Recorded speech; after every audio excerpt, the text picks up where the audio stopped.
As my spouse spoke those devastating words, I could scarcely believe what I'd heard. We were settled in the cozy glow of our living room, the television's faint hum creating a backdrop of normalcy. She turned to me, her tone almost casual, and announced, "I'm finished with closeness." I stared, waiting for a laugh or some hint of jest, but her expression held firm, unwavering, as though she'd made peace with this decision long before speaking it aloud. Leaning toward her, I fought to keep my voice steady. "What do you mean by that?" I asked. With a slight shrug, as if discussing something trivial, she replied, "I no longer feel it. I don't desire it anymore. From this moment, that part of our life is done." Her words cut deeply, more painful than any physical wound. For years, we'd shared every joy and hardship, building a life together. Now, she was casting aside the foundation of our bond, as if it meant nothing. I sat there, unable to speak, my pulse racing, my throat dry. A rush of memories flooded my mind.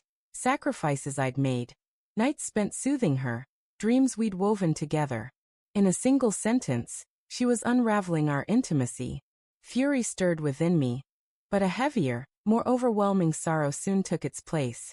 I asked if something had triggered this, if I'd wronged her, or if there was another reason. She shook her head, a flicker of annoyance crossing her face at my questions. "This isn't about you," she said. "It's about me.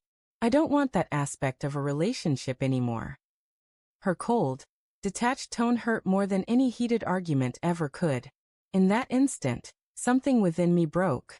If she could so easily discard our closeness, perhaps she'd already let go of us entirely. And if that was true, why should I hold on to something she no longer valued? Meeting her gaze, I kept my voice calm despite the storm inside. "If that's your decision, then our marriage is over now." Her face changed in an instant, the composure giving way to surprise and a hint of panic. She hadn't expected my firmness. Maybe she thought I'd beg or try to compromise. But I had invested too much in a love she now tossed aside so carelessly. She hesitated, attempting to backtrack. "Wait, I didn't mean it that way. Maybe we could just live together, like companions." The word companions drew a sharp, bitter chuckle from me. I hadn't pledged my life to be her companion.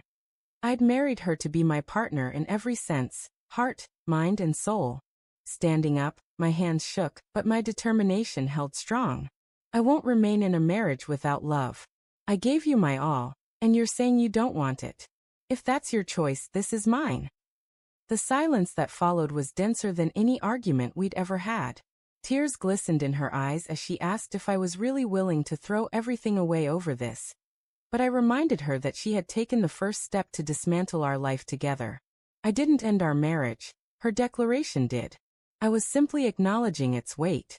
The weeks that followed melted into a blur of packing bags, dividing belongings, and signing papers. Each action felt like ripping away a piece of my heart. Yet strangely, I also felt a sense of release. For the first time in what felt like forever, I wasn't bound to empty vows or distant affection. When friends and family asked why our marriage dissolved so suddenly, I never revealed her precise words. Only that a relationship fades when one partner stops valuing its core. No amount of pretending can bring it back to life.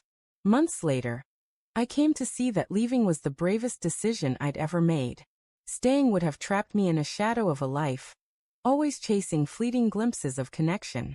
Walking away opened the door to finding someone who cherishes closeness, partnership, and love as deeply as I do. Even now, as I think back to that evening, her words still echo. "I'm finished with closeness." But my own response rings louder, resolute and clear. "Then our marriage is over now, and I know I made the right choice."